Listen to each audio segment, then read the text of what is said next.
Hey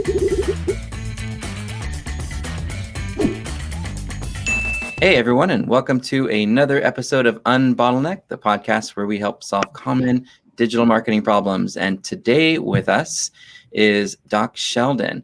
Doc Sheldon has around 18 years of experience in search engine marketing, helping small to mid-sized businesses with digital. Aside from being the industry's biggest smartass, Doc was a business management consultant, and the experience he brings with him that other SEOs may not have much experience with. Doc is currently working for Top Shelf Copy, working with a handful of clients, trying to retain and grow organic traffic through and during a awful pandemic that we're all still, dealing with. Doc also runs an incredibly exciting conference called the Deep Sea SEO Conference. Doc, welcome to the show, and tell us a little about this Deep SEO conference. Thanks for the welcome, Steve. Deep SEO Con. It's a conference that Steve Urenker and I were planning to put on in Ensenada, which is just a short drive south of the border in San Diego. Yep, I know all about La Bufadora down there. And it's going to be in September because we had very selfish motives. We were going to get together and do some deep sea fishing, and that is big sport fish season down there in Ensenada. So what we were going to do is have a one-day conference, and the second day, anybody that wanted could join a charter boat with us and go about 50 miles offshore and do some fishing. The pandemic is not wrapping up as quickly as everybody had hoped. We had decided we were going to have to make a call probably a couple of months prior as to whether A, was travel going to be available, and B, were attendees and speakers going to be comfortable. And we decided to move that up a little bit because it just looks very unlikely that September is going to be a green light. So we're going to go virtual this year. And hopefully in 2022 we'll be going physical. But since we can't really make up for the loss of the social aspect of conferences that so many of us enjoy, we decided to extend it to a 2-day virtual. We're bringing in some killer speakers and good content. So we're going to try all we can to make it worthwhile. And on the flip side, Steve and I are still going to get together and do some fishing. So. Well, if nothing else, we'll share some pictures. It sounds like a lot of fun, and I can't wait till we can actually do the fishing. I've never actually been deep sea fishing, and this was the first year that I actually tried fish. I started working with a new trainer to try to lose some of that dad bod, and part of my diet was salmon and other fish, and so now I'm used to it. I can eat it, and now I'm ready to do some deep sea fishing, and it'll be a lot of fun. We'll see. Well, great. Is there a website people go to for that, just so we don't forget? For the conference, it's deepseoconference.com. That's easy enough. And speakers, sponsors, and attendees can sign up there. They can buy their tickets there. It gives us. We do not have the topics up for the speakers. Yeah. The calendar, in terms of who's going to be speaking at what time on which day, is not finalized yet because we're still accepting speaker pitches. Sure. But we hope to have that in the next couple of weeks. But people can already buy. We're having early bird ticket sales, so they can already buy the ticket. We've already sold some. Right. And sponsors, of course, if they'd like to get their name on this thing, there's a special page just for you guys.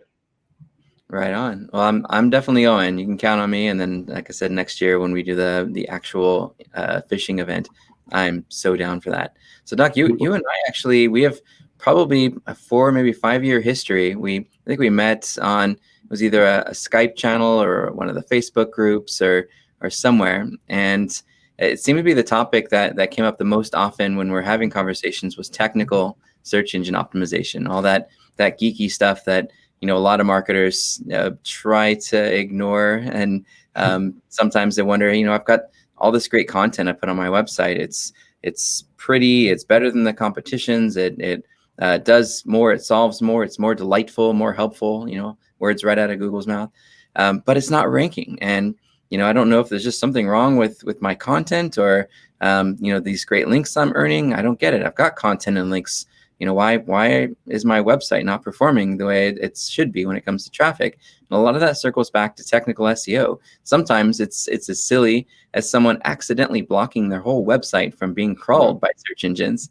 Other times they've got 50 different versions of the same content And maybe that content was curated from some other website, so Google's not thinking it's as unique or as helpful. Other times it could be something as simple as just does not perform well for mobile devices, and most of the users happen to be on a mobile device. So so today I figured we could talk about technical SEO and technical search engine optimization and get a little bit nerdy and plan a little bit ahead if we can, and help some business owners and webmasters with planning for this new Core Web Vitals update that's happening here really soon. I think it's in about a month and a half away. So if that works for you, let's start with technical SEO. What do you think, Doc? Well, just like when you try to define SEO, a lot of us, our colleagues, will have different opinions. No, that's not part of SEO. Oh yeah, sure. Well, I use kind of a catch-all basket. To me, anything that I can do on site, on page, that is going to help both search engine rankings and user interface and conversion, I consider all that to be in my bailiwick in terms of consulting to my client.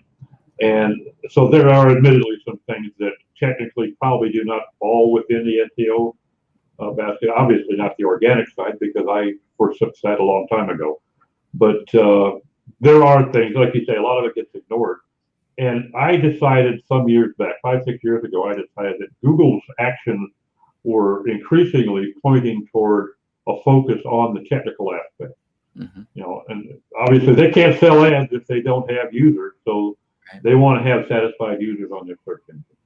And that makes sense. It's just I try to do everything that I can. Well, now we have all these new things coming into play.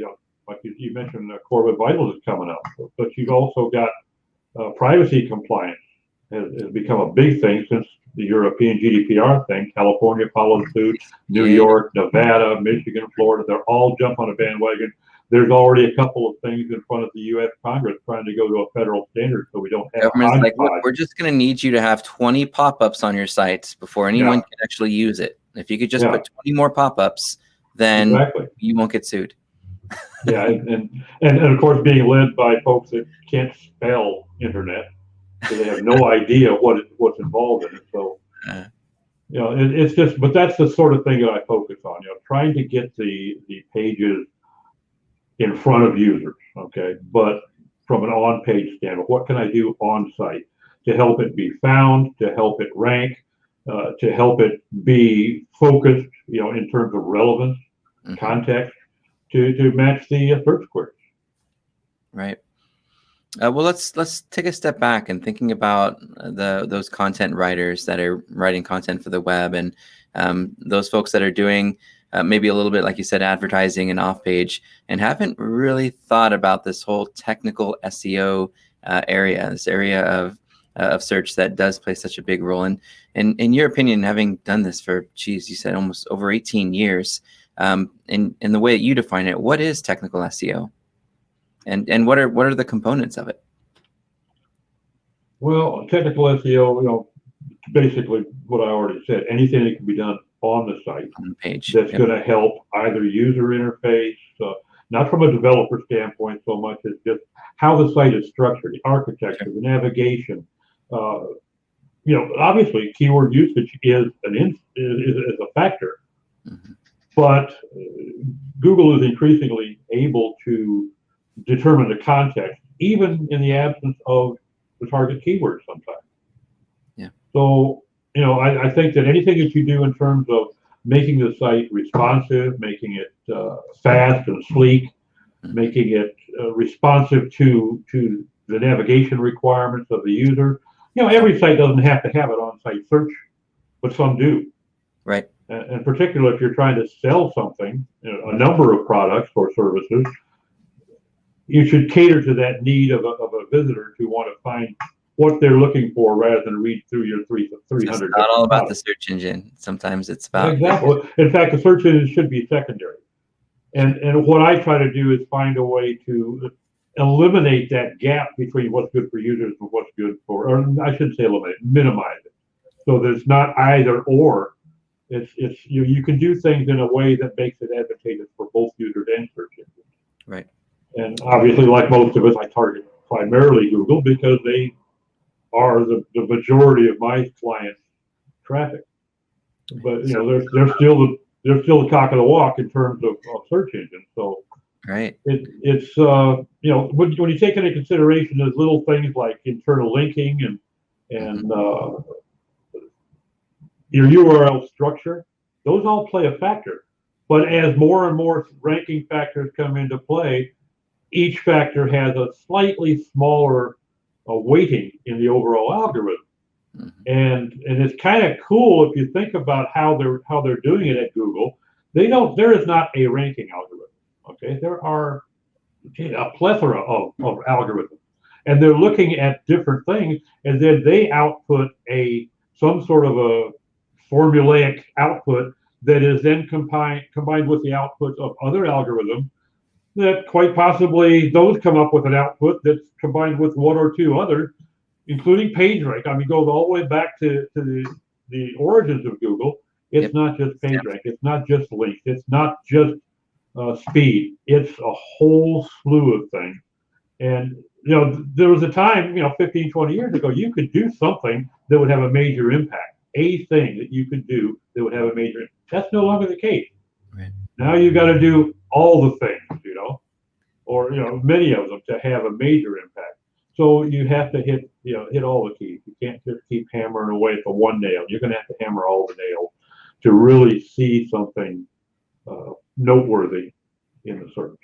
So something that the digital marketer can go back to their client, their boss, or whatever situation they happen to be in where they're responsible for digital marketing, and give a little bit of an elevator speech to talk about inbound marketing and saying, hey, you know what, when we think about search engine organic, there's some things we need to do. We've already got great content. We're getting some good links, but on the technical side, we need to look at on-page factors and start with some fundamental things like accessibility, security, privacy.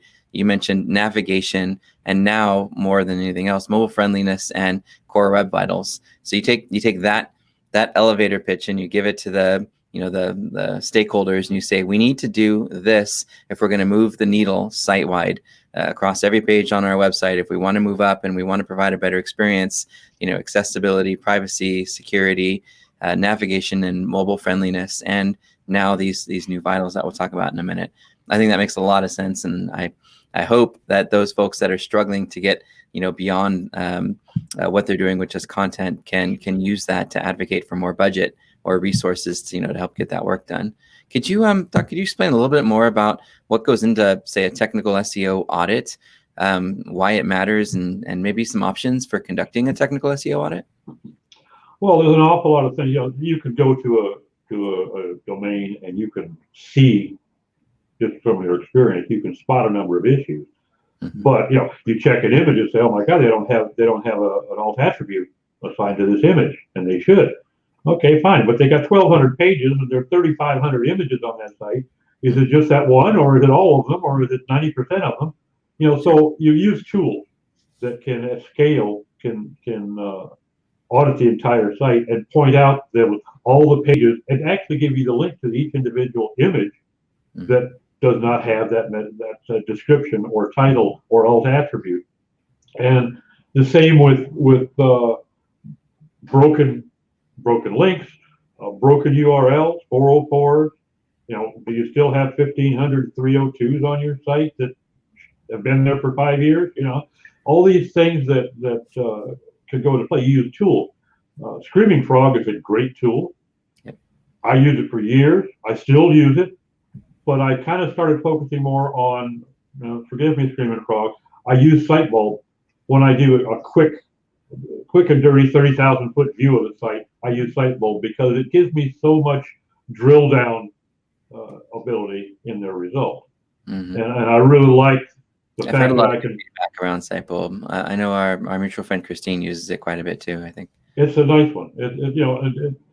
But I use them both. When I do a technical audit, I run both of them, and invariably one will find something that the other one missed. Usually both. Okay. The same with a link profile audit.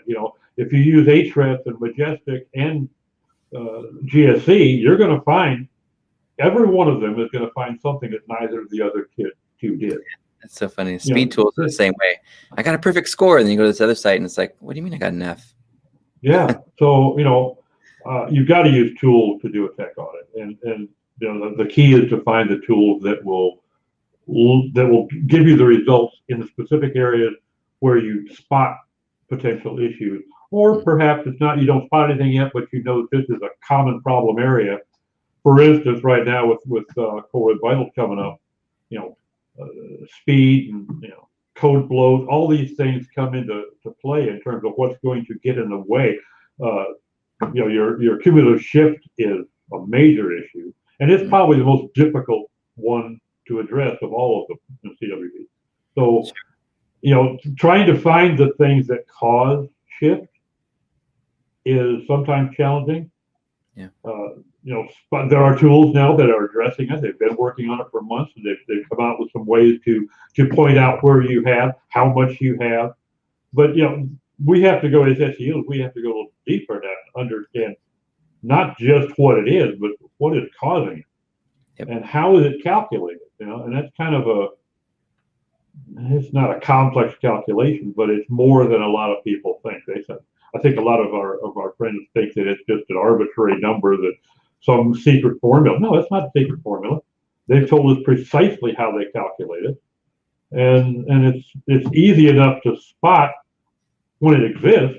You log into a page and you go to click on a button, and all of a sudden the button jumps down 12 pixels, and you click on the wrong button. If that resulted in a buy, when all you want to do is learn more, it kind of ticks you off. And that chases people away from the site. So those are the technical focuses that Google is increasingly making a factor that we need to address. I like thinking about the technical audit also as a way to get buy-in from the webmaster or the developer or both, or the designer. So the way that we've kind of evolved ours over the last couple decades. It went from being like a Google sheet, right, or Excel spreadsheet, and we listed out based on different areas. We had site-wide criteria, and then we had sort of page-level criteria, and then we were, trying to find ways to, to prioritize it. So we had priority 1, priority 2, priority 3. But like you'd mentioned, there's so many changes in the way that things evolve that doing a numerical prioritization didn't work. So the way that we've evolved, our little checklist, we actually we still do use Google Sheets every so often for simplicity when we're just running a quick audit, not reporting on anything. But when we're reporting on it, our template is a framework that helps to actually get the work done, as opposed to just saying, here's what's wrong. And the way that we did it is we broke it into 3 sections. We have high priority, those tasks that will have the best long-term benefit toward your SEO. The medium, right, where you're little less effort level, to some degree, still has a benefit to SEO, but it's not going to be a huge benefit. And the last one's low priority. And low priority tasks are things like just making sure you have a favicon, so people don't think your site's, a phishing site. You actually use a little, avatar or something to represent your business. Little things like that. And so we put our audit together in a way that includes a column for pass or fail, of course, points, and the point system's based on high, medium, low. High is 10 points, medium's 5, and low is like 2. And then we put links. I put a link to the actual testing tool that we use. I know a lot of agencies, if you go to an agency and say, hey, will you run an audit? They'll run it for you, but they're not going to tell you where they got the data. They're not going to say Sitebulb, SEMrush, or, or Screaming Frog. They're just going to say, this is how we got it. And if you want us to fix it, we can. So what we try to do is in ours, we actually put the link to the testing tool so the developer can retest as they're working through that task. They can keep hitting that link, throw their URL in there, and keep testing until they fix it. We also include a link to the Google documentation. With Google having like 70-80% market share, we know that Google's the most important. So we use the Google documentation in web.dev or wherever they happen to store it or move it these days. Because the first thing I've noticed when we give an audit to a client is that the developer will kick it back. Your SEO guy doesn't know what he's talking about. Yeah. I'm a programmer. I code things. This isn't going to help you with your rankings. So what I do is I include that link to the Google developer document so that the business owner or the SEO specialist that we're working with can say, well, why does Google say this? and the developer looks at it and they read it and like, yeah, you know what, fine, I'll just do it, right? So it gives you some arsenal. The other thing I do too that I found has been really helpful, because you and I have been doing this a long time. How many times have you had to teach a client how to write a title tag? So we record everything, so we don't have to keep saying the same thing and being redundant through our careers. So I record a little 5 to sometimes 15-minute video that walks through how to do the audit, walks through examples and case study, and walks through before and afters where I can, so that that when the client looks at it, the developer looks at it, the stakeholders look at it, they know how to do it themselves. They've got the document from Google saying why. They've got the video showing them how to do the audit and how to fix the problem. And then, of course, they've got the tool to use to be able to run the test. Now, what's neat about doing that is that it empowers the client and the client team to be able to do a refresh and to be able to check their work. That way, you can focus your energy on building a better strategy and being a coach and a guide, because if you're in the weeds doing all of the work, you can only handle so many clients at once. But when you're just there as sort of a second set of eyes, you can handle a much larger group of clients. So that framework for our audit, we give it away in our little Academy of Search that I think you and I have talked about before, but it seems to work really well, because it provides the defense that you need from the developers that think they know it all. It provides the tools so that they can test and retest themselves if they're trying to tell you that you're wrong, and it provides training documentation to empower the team to be able to do the audits themselves. So that's what when I think of a technical audit, that's what ours has evolved to. And then, of course, I see, someone like, Ann Cushing's, or, some of the other rock stars in the industry. And I'm like, Alan's even, wise. I'll look at his, I'm like, okay, I know nothing. Yeah. So good.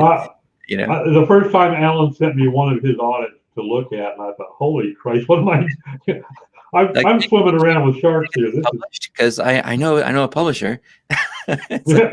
No, he's definitely one of the rock stars when it comes to audit. Yeah, I love looking at that. Well, what are your current best practices on how website owners can improve SEO? I know we talked about a bunch of factors, but from a best practice standpoint, how would you approach that if someone were to say on the team, hey, what are some best practices for how we can manage and improve? Maybe not just the set it, forget it stuff, but sort of on an ongoing basis. What are some things, like a cadence, that we could be doing to improve our technical SEO?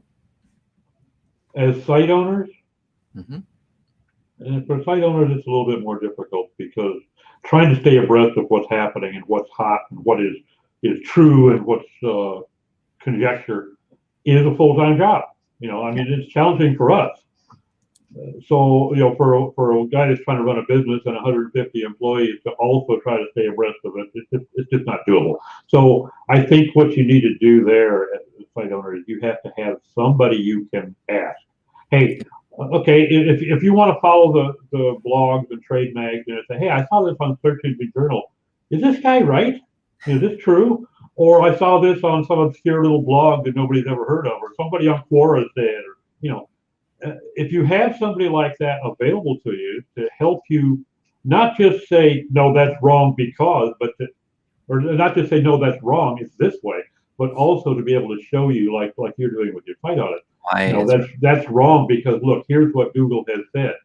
And I often, when I get questions like that from site owners, I'll say, no, you know what? Let me show you Bill Flossie's blog. Let me show you this guy here on every time I go to the blog, my brain explodes, and it takes me 2 hours to put it back together. He's such a genius. It's amazing. Yeah, and so I have references that I will show them to help them learn, not just, you remember when I did the critical thinking book. Yeah. Don't tell them what to think, tell them how to think. That has always been my mantra, and I think that's what I try to do with my clients.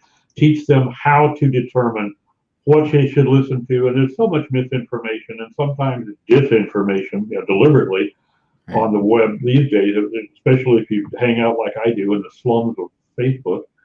That you're going to see an awful lot of information that sounds very attractive. It's appealing because it's convenient. And it's right there, and you don't have to think. It's just easy. You don't okay, I'm going to stock that up here in my brain and live by it. Doc, we're going to need to get 400 iPhones and put them on the wall to create a network. Exactly, yeah. Yeah, everybody has a get-rich-quick scheme that is free or only $29 this month only, So it's very difficult to sort through that, and I don't think that it's reasonable to accept, to assume that any business owner has time for that. We barely have time for it. And I routinely put in 80-hour plus weeks, okay? And I guarantee you, I'm spending at least 3 hours a day. Yeah. That's, a half a man week just reading what people are saying, what people have found, this case study, that new blog post on Google, whatever, just to stay abreast of what might be happening. Right. And then spend a little bit more time trying to determine how much of that was smoke up my skirt and how much of it is true. So you can't expect site owners to do that. They need to have a resource. Now, that may be somebody in-house, some intern that's helping them put up blog posts that can also spend some time and flag you with interesting articles. Mm-hmm. And if they're really on the ball, they'll not only spot that interesting article, but they'll vet it a little bit and say, okay, but I found this article that says just the opposite, or supports part of it but not all of it. And help you determine where those good listening points are. Yeah, but if you do have a professional, if you're using a consultant, or you're bringing in on a one-time, like a site audit, for instance, mm-hmm. a professional, at least give them the credence at least of being a professional, and lend some credence to what they're saying. Do not take everything that any of us say for gospel just because we have SEO on our business card. That's just not the way it works, because there's an awful lot of people out there claiming to be experts, gurus, and ninjas that don't know squat. Okay? Right. But there's also an awful lot of really good people out there that know exactly, and they have a good consultant business ethic, which to me means you put your client's welfare above your own. Yep. Hey, my recommendation didn't work. Let's try something else. And exactly. we stay accountable to our suggestions as much as we can, and we continue to troubleshoot and go down the line of what might be what solves the problem, whether it's a keyword ranking issue, maybe it's a disappearance of a URL, maybe it's getting more URLs of a larger website indexed. It's just working through those things systematically based on what our experience has shown has been the most effective, right?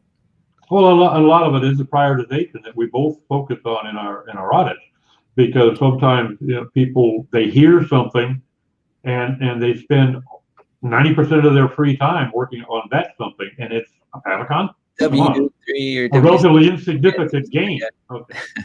So whereas like right now, Core Web Vitals is getting an awful lot of discussion, an awful lot of airtime on social media and in our groups, and in reality, May is not Armageddon. Okay. Or Mobilegeddon, as it was last time, right? Well, it's going to be ramping in. It's the initial impact is going to be much lower. So we do not have to by May 1st reinvent the wheel. It is something that they were kind enough to give us some heads up, which they've been doing for a decade or better. Okay, on major things. And they've given us some heads up on things we need to be thinking about. And some of these things are going to take some time. There's going to be some pain points. I mean, there's going to be a lot of moaning and gnashing of teeth as we try to work these things out. Yeah, WordPress. A lot of it, the worst time.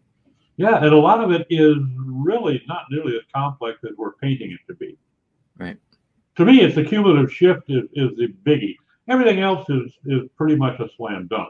And it's not new. We've known that speed was an issue. We've known that image processing was something that we needed to be looking at early on in the millennia. So this is not a big shock.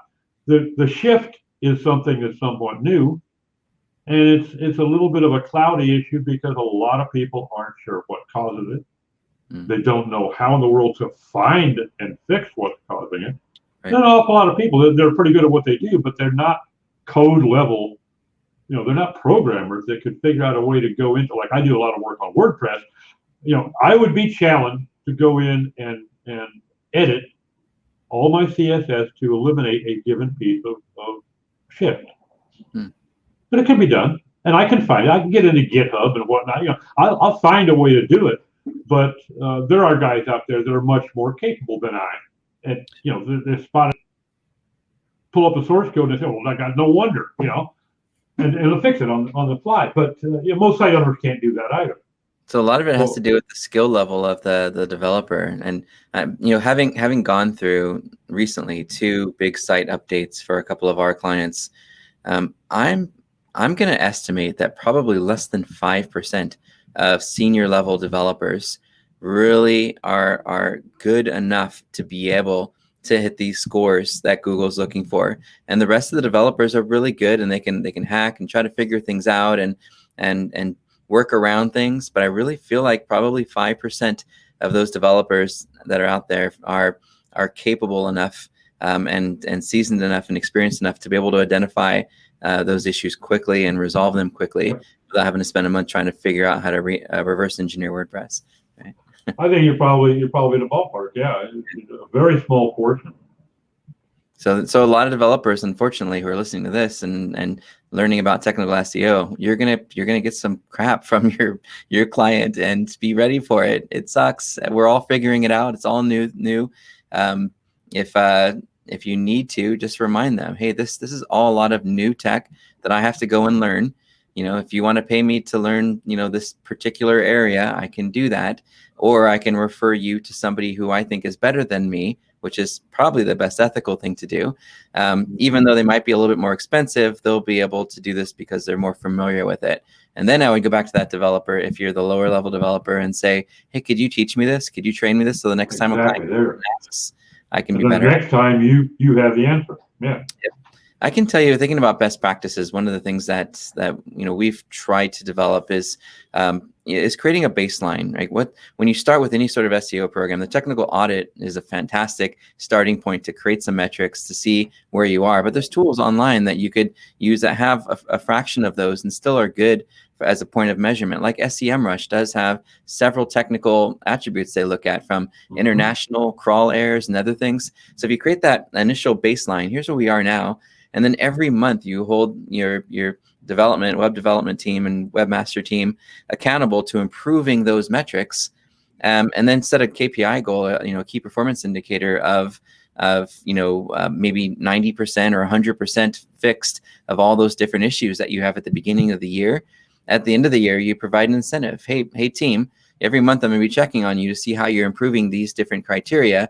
But at the end of the year, if you're able to get a score of this or better, then here's a bonus or incentive for you. I think that, and then what happens every week, a little nudge to the team. Hey, it's Monday morning. How's our search console and our rankings and our performance and our coverage issues look, right? And just that quick little 5-minute check, because if you miss it, several weeks could go by and a page was de-indexed that was generating potentially tens of thousands, maybe even millions of dollars, depending on what industry you're in. So I think from a best practice standpoint, is just logging in to the different tools that are available to you. The free ones like Google Search Console are great. Once a week, checking everything to make sure there's nothing crazy or scary going on that you need to worry about. And then really holding the team accountable to meeting the KPIs of improving those initial baseline metrics over the course of time. If I were to give any advice without getting too detailed on some of the actual technical pieces, that's what I think I might do, just kind of as a baseline. Before we were talking about web crawlers and PageRank, we use a lot of spider-like language. My spidey senses are tingling just thinking about this sentence, with words like web and web crawlers and SEO. Doc, can you explain in basic terms how users how they get their websites crawled by search engines like Google, and what they need to know, and how often these kind of core updates change? Well, how often? I'm going to address the how often first. We don't really know, okay? But I think every day they're making changes, but we don't really. Well, yeah, there are several changes on a daily basis, but the majority of them, of course, are very, very small, and the impact that we could see is minuscule, if even notable. But so I think that's something I can't answer because we don't know. But just assume that you're going to either hear from Google, or you're going to hear in the industry, if you've got your ear to the ground, that something big seems to have happened this weekend. or we're seeing an awful lot of flux right now, the old dance. Mhm. Something is going on. A lot of sites in this niche seem to have taken a hit, or a lot of sites in this niche seem to have taken a big boost, and so it's worth looking. But as you say, just keep an eye on things is the key. But in terms of where do web and crawler and spider come from? I think Sir Tim Berners-Lee was probably the origin of that, because he referred to it as a web, and I assume that his thought Wait, that process wasn't is. Al Gore? I beg your pardon? That wasn't Al Gore? I thought Al Gore invented the web. Yeah, when he invented the internet, right? Yeah. But he was, I assume, thinking of the web, the fact that there are many paths to each node on the internet. Okay, it's not a matter of simply going from point A to point B. Right. You can go from point A to point Z through all of the other letters of the alphabet, and they'll still get you to Z. And the thing is, the difference between you and I, we want to get to Z. The search engine wants to hit all those nodes.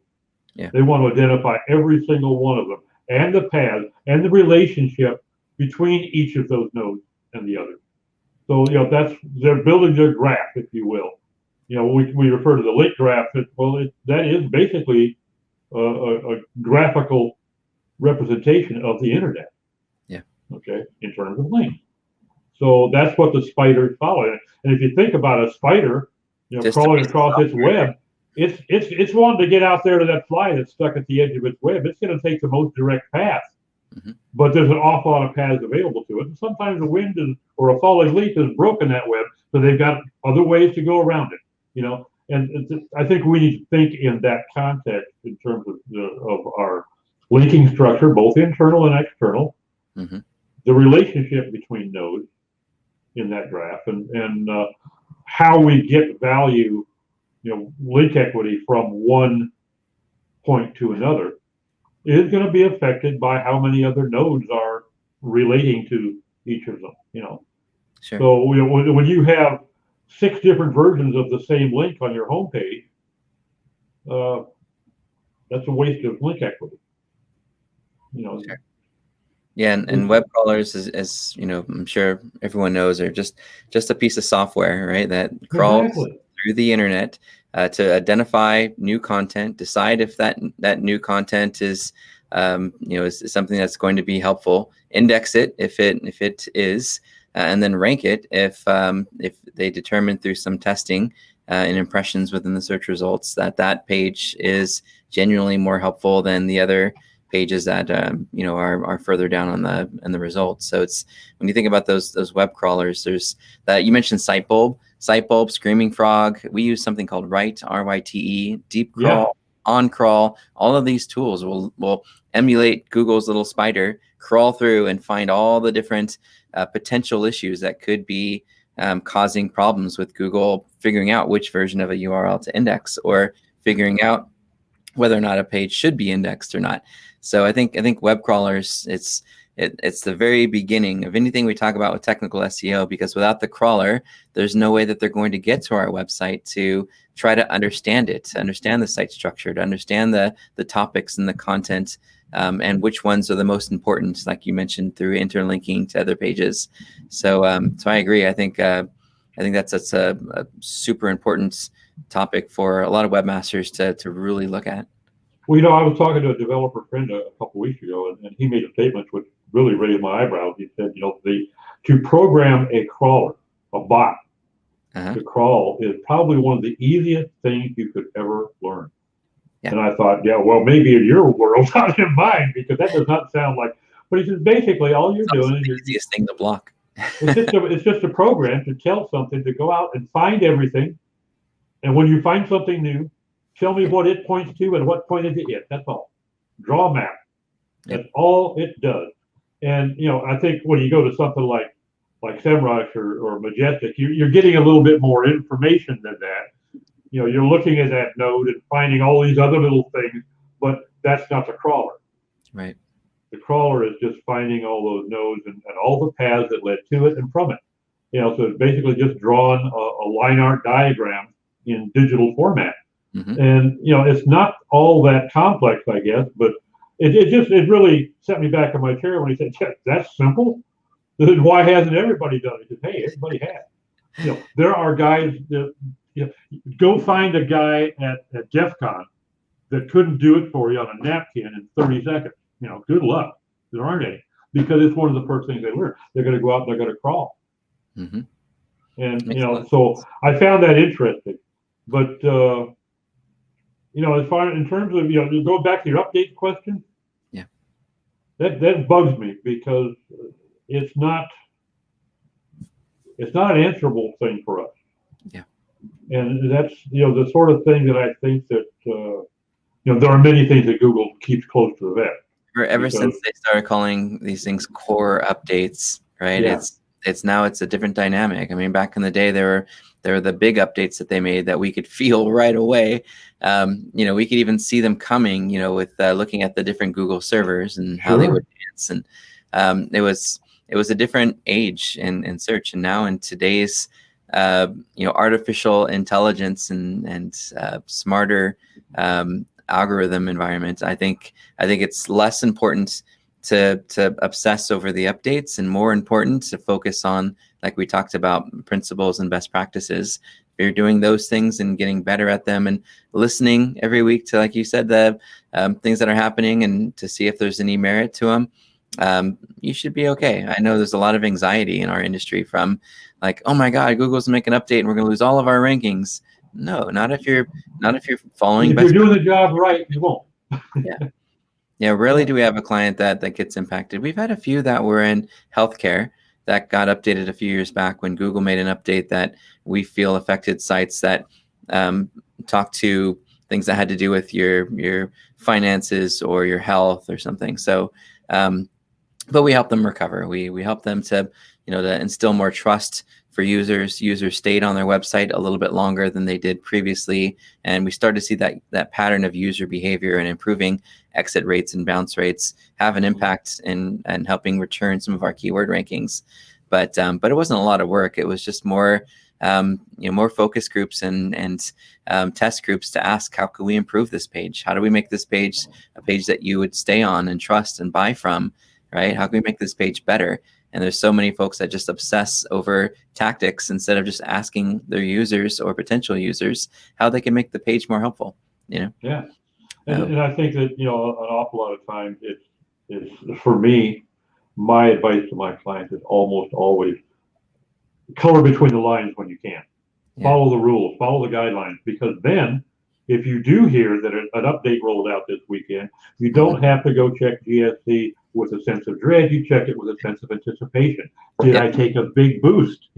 Because you're doing it all by the rules. And 9 times out of 10, if you are following the guidelines and keeping your ear to the ground in terms of what's coming up, you're going to get a boost rather than a hit. Yeah, my friend Johnny Aldib, our web analyst over here, dove in this morning. I can't wait to hear the updates, but he dove in this morning after a reported update that happened last week. So we're testing last 4 days versus the same days the previous week, just because we know there's sort of weekend seasonality. But like you said, it's not with, oh God, I hope none of our rankings dropped. It was like, it's more like, oh boy. Exactly. Well, I want to be respectful of your time. Are you good for another 15, 20 minutes? Sure. Sweet. All right. Well, next question that we had lined up for you, if you can handle the interrogation, is that there's a number of business owners and entrepreneurs that get frustrated and lost in the technical sides of their websites. Can business owners get by with just the basics and then outsource the technical SEO to those that kind of live and breathe it? Where's the balanced approach for those who just don't feel served by diving deep into the extremely technical side of things? A balanced approach is certainly doable, but I think like I said earlier, you got to take everything that you hear with a grain of salt. Yep. If you have a consultant either proposing his services or he's actually already on board as a consultant, if he makes a claim, ask him, what does he base that upon? Is that anecdotal? Is that based upon his own testing? Is that something he read on a blog? Is it something he read on a Google blog? Right. It may be perfectly valid. first of all, you're going to task him with justifying what he says, which is always a good thing with any business relationship, but it's also going to be educational for you. So you're going to walk away from that conversation a little bit more informed, and that's going to serve you down the road. So, finding that balance is an ongoing fight. You're going to, if you could go to Amazon and order up a drum of balance, you'd be in good shape, but that's not how it works. It takes time. And it's going to be a factor, of, are you talking to the right people? Are you asking the right questions? Are they giving you good information? And you're not going to hit it out of the park every single time. And if you're an entrepreneur, you already know that you've got to take risks and you've got to stub your toe a few times. You got to kiss a lot of frogs before you finally find that prince. And when you do find that prince, you hold on to it. If you've got a consultant that has led you well, has served you well, and given you results, do not let that guy go. Yeah. Because it's not that they're that rare. There's a lot of very good SEO consultants out there, but there's also some that aren't so good. There are some that have the right ethic, but they just haven't got the experience yet, or maybe they're misguided. You are not going to kiss all frog or all princes. You're going to have a few frogs in there. So when you find that prince, you hang on to him. You nurture that relationship. And when he finds a client that will listen to him, he's going to nurse that relationship along as well, because that's the stuff that dreams are made of. I know I'm not too humble to ask for second opinions. If I feel like we're not able to solve a problem, I'll say, hey, client, is it okay if I bring in another consultant who I trust to give me a second look? And that's something I think a lot of, I think you've seen this too at a lot of the conferences we used to go to. There are personalities that are sort of, I know everything and don't need anyone. And there's personalities that are always learning, always humble, always, scholarly, and, looking to get other people to share their ideas and their, and just be synergetic. So I think that's when you're choosing a consultant, I think that's a good question, is to say, if you're struggling on a task and we've been working on it for a few months and you just can't seem to get through it, what do you do to get over that hurdle? And if the answer is do more research, if the answer is keep trying, then you might have the wrong guy. If the answer is, I'd probably reach out to my peer group and pull in, somebody else who I trust, who can give me a second set of eyes, or a group of people who I can give ask a broad question to and get some answers. I think that's the cool thing about our industry, is that in spite of the fact that you and I are essentially competitors, okay? At a different level, because you deal more in enterprise, I deal in SMBs, but we are competitors, yet we share, we help.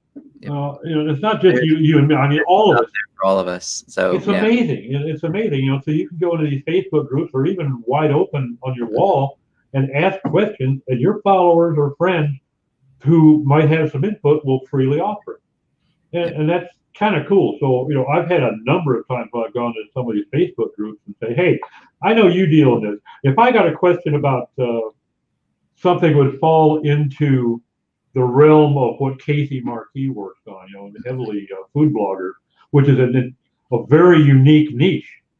If I've got a client problem that kind of is similar to that niche, Casey's the first guy I'm going to go to, and I have no doubt whatsoever he's going to give me a very honest, upfront answer. He's going to help me. Yep. And then I'm going to be able to go to my client and say, okay, I talked to this guy. He has all these clients that specialize in this niche. His testing indicates this, and I trust this guy 100%. Yep. And that's going to carry some weight. Okay. I would hope that my client is also going to think, hey, it's kind of cool. He didn't try to blow smoke up my dress. He actually went and talked to a colleague, and somebody who he readily admitted that somebody else has more expertise. Yep. So it's a win-win. The client and we do regularly refer business to each other. So yeah, it's a normal thing. Whenever we get a client, and we're like, that's not really a client I feel like I can do a good job with. Eric Ward, who passed a few years back, was a good friend of mine, and shocked me one day. Called me and he said, hey, how would you like to work with I think it was at the time, it was like the third largest real estate site. And I'm like, are you kidding me? Why would, this is perfect for you. Why would you do this? Like, no, I just do links. They really need more on the technical and content and creative side of things. I'm like, wow. I just got a referral from somebody who I've always looked up to as like a god in digital marketing. And you're right, that's the essence of our community. As we keep digging into technical SEO, one of the things that we've been challenged with recently, more recently than ever, is video. We know that video gets people to trust you more. There's an authenticity layer, there's a professionalism layer, but there's a lot of embedding issues that affect page speed and performance and layout. Just ends up just completely crushing our performance. So we'll use tools like Lighthouse and the Google Page Speed Insights, to try to measure it. But what have you noticed with video? Is it at this point with technical SEO in 2021, do we just let video go so we get faster page speeds and performance, or do we figure out a better way to incorporate video so it doesn't affect page speed, or who cares?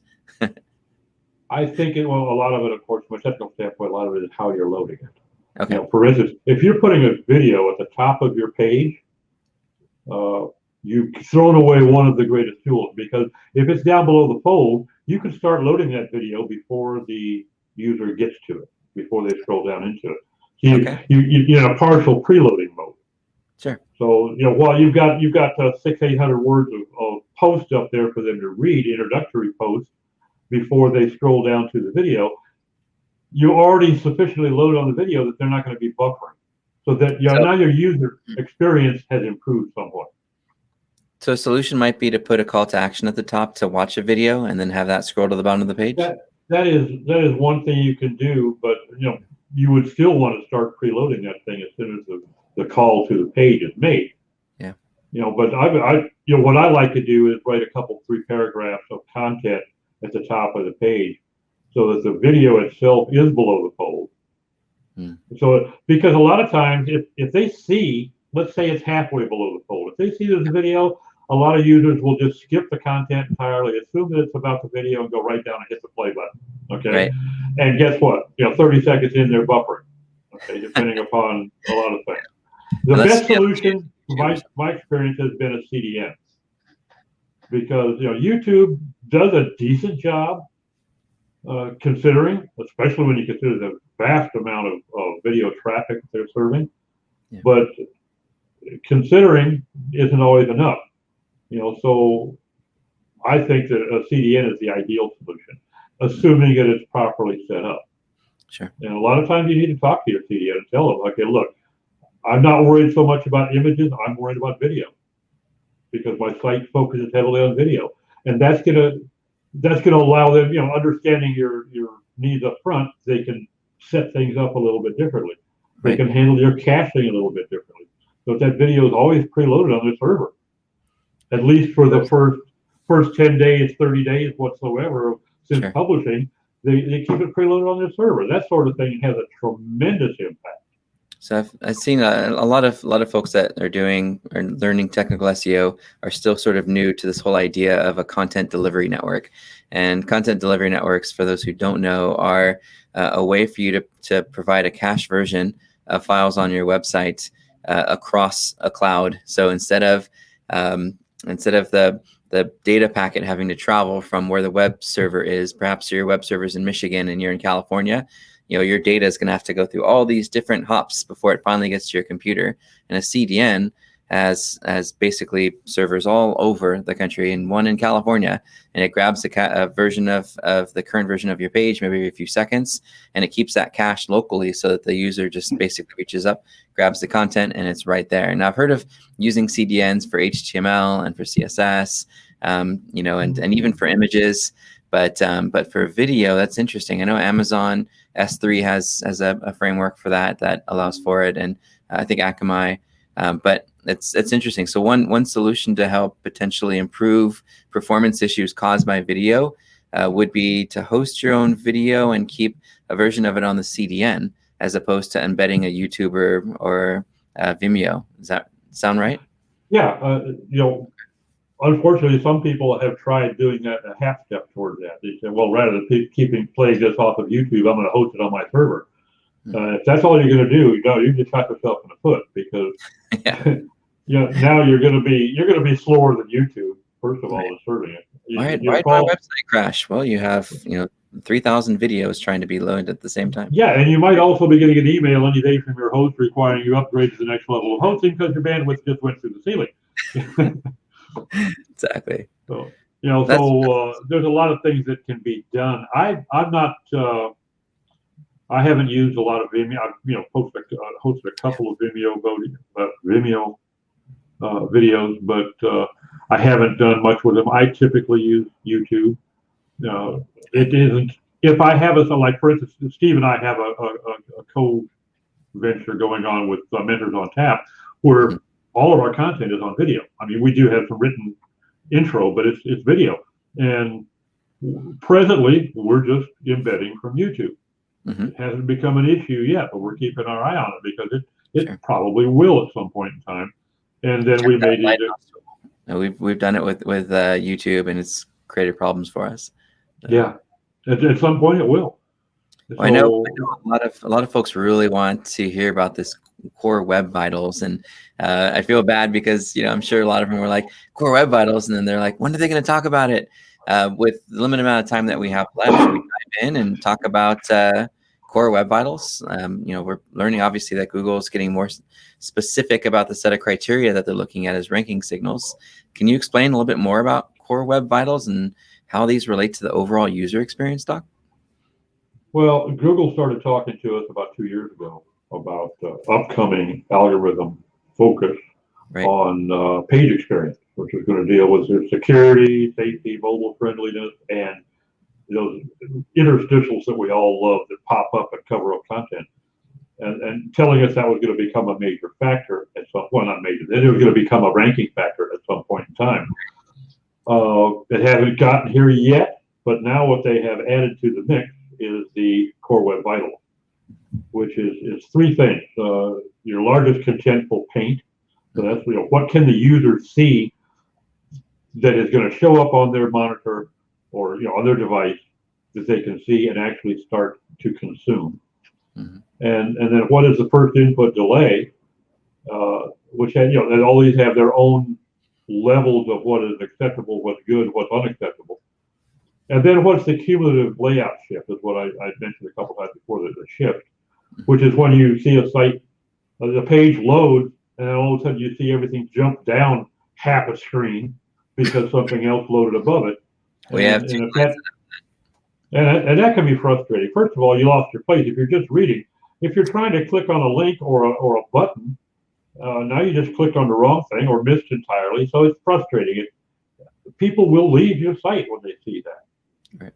And so that's one of the things that it's new. We haven't been most of us have not been terribly concerned about that. If it shifted a little bit, okay. If there's not another button to click right above it, no harm, no foul, right? Well, it is a harm and foul. And so what they did initially, they started to introduce the impact fraction, which was basically how much things moved. And the problem with that was that the impact to a page in terms of the search engine of moving a little bitty 5-pixel button by 2 pixels was one thing.